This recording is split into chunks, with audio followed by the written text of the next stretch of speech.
I am one of the millions of Americans who have benefited from the courageous service of our veterans.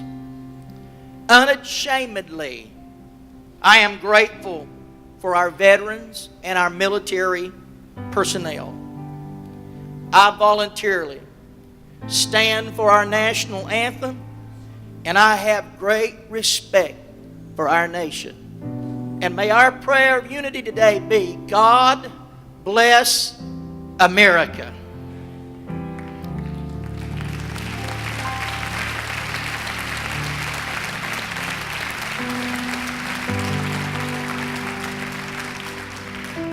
I am not qualified this morning to speak on the behalf of veterans, but who better qualified than a veteran himself? Chaplain Jim Snyder, Chaplain Lieutenant Colonel James R. Snyder II, United States Army, retired, served 29 years on active duty, 27 as a chaplain. His first 2 years of military service was as a draftee in 1969 to 1971, working as a nuclear weapons specialist. He was ordained a minister in 1978 and served as Army chaplain from 1979 to 2006. And listen to this. He was the second oneness chaplain to serve in the United States military.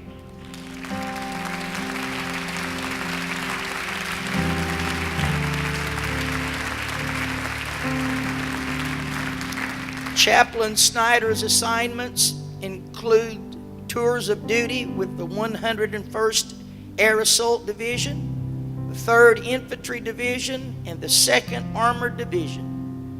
Chaplain Snyder's civilian education includes a bachelor's in accounting from Southern Illinois University, a Bachelor of Theology from Texas Bible College, a Master's of Pastoral Counseling from Olivet Nazarene University, a year of further graduate theological studies at Vanderbilt University, 4 quarters of graduate study in clinical pastoral education at the Institute for Creative Ministry.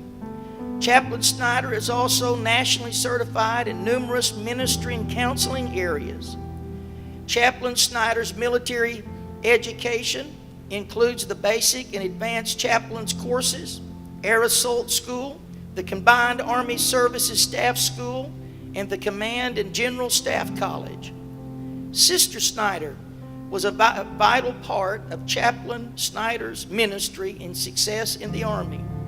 Not only did she serve in many volunteer positions at each military post, she also was contracted to provide music for chaplain services and community events. Chaplain and Sister Snyder remember with the most satisfaction their opportunity to pastor at almost every assignment, and having people of all denominations call them their pastoral family, including many chaplains. It is with the highest honors that Pastor Carpenter brings to this pulpit to recognize our veterans on this day, Chaplain Jim Snyder.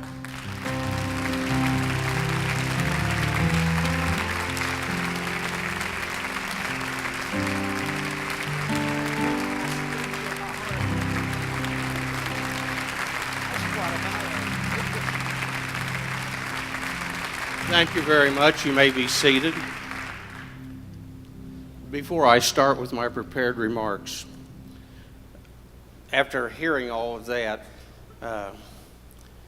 it humbles me to know that God is the one who called me to this ministry. And it's God who gave me the strength to do all of those things.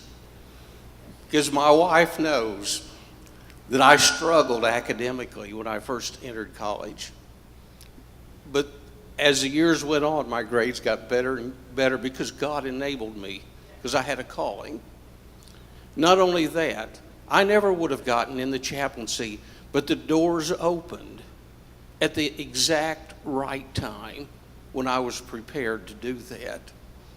After a number of years of telling people that I felt the call to be an Army chaplain, and they're saying, the United Pentecostal Church does not allow any minister to be a chaplain in the Army. And the year before I entered, the door opened. 5 months before I entered active duty, our first oneness chaplain went on active duty, and 5 months later, I went on active duty. So it's not me that's done it, but the most important person other than God was my wife. If you heard the bio, you know she had to put up with a lot of my going to school, long hours of study. She had to take care of our sons as I worked and went to school. And she did that for years willingly. And then she left family and friends to support me throughout my Army career. So only two really sustained me through my military career, and that was the Lord and my wife. She was so important in making it possible for me to do this ministry. And now let me go to my prepared remarks. On the 11th hour of the 11th day of the 11th month of 1918, an armistice, or temporary cessation of hostilities, was declared between the Allied nations and Germany in the First World War, then known as the Great War. Commemorated as Armistice Day beginning the following year, November 11th became a legal federal holiday in the United States in 1938. In the aftermath of World War II and the Korean War, Armistice Day became Veterans Day, a holiday dedicated to American veterans of all wars. Approximately 100 million men and women have served in the United States military throughout the nation's history.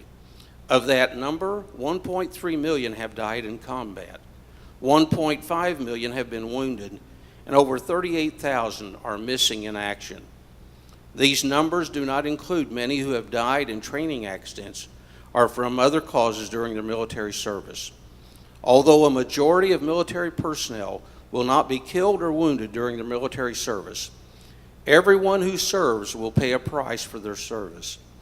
Tough training, long hours of duty, overwhelming responsibilities, long absences from family, and the real possibility of combat were the lot of those who chose to defend our nation. Who would choose such service? It is just ordinary people, fathers, mothers, brothers, sisters, sons, and daughters.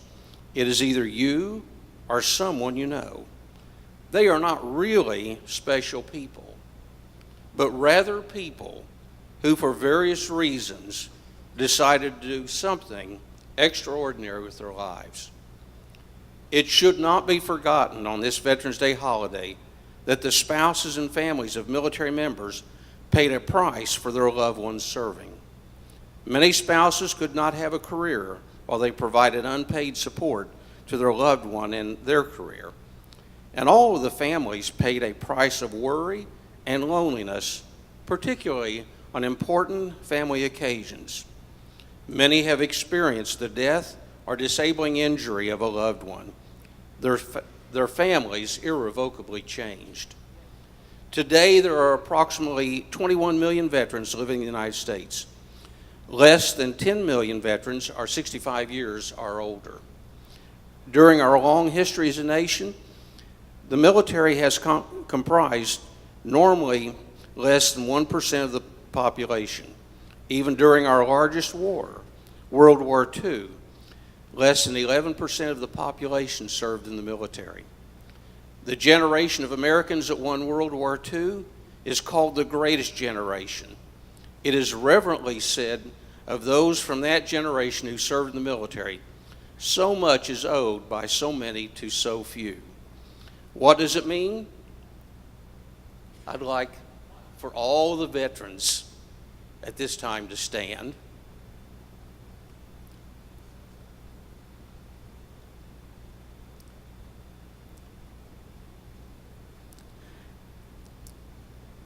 Brother Casebolt, I'm going to let you sit back down. I know how hard it is for you to stand, but this is our oldest veteran in the congregation.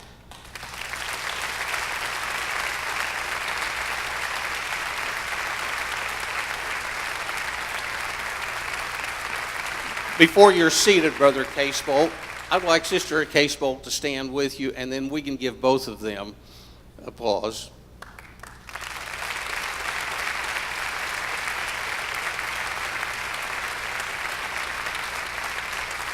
Brother and Sister Casebolt, you may be seated.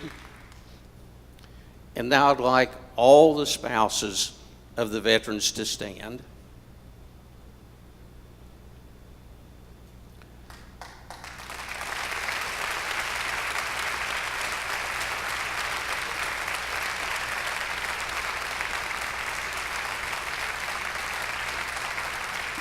Please remain standing. What does it mean to be a veteran? It means that at one time you chose reduced freedom so the liberty of all could be preserved. Standing guard day and night around the world so those at home could sleep with sweet dreams. Many separations from loved ones so that families could freely gather. Fighting in wars and reliving the horror for a lifetime so that others could live in peace. Lastly, if necessary, even the giving of one's own life, so our country and all of its blessings would endure for another generation. On this Veterans Day, I speak for myself and hopefully all of our veterans. It was our privilege and honor to serve in the military of the greatest nation on the earth, the United States of America.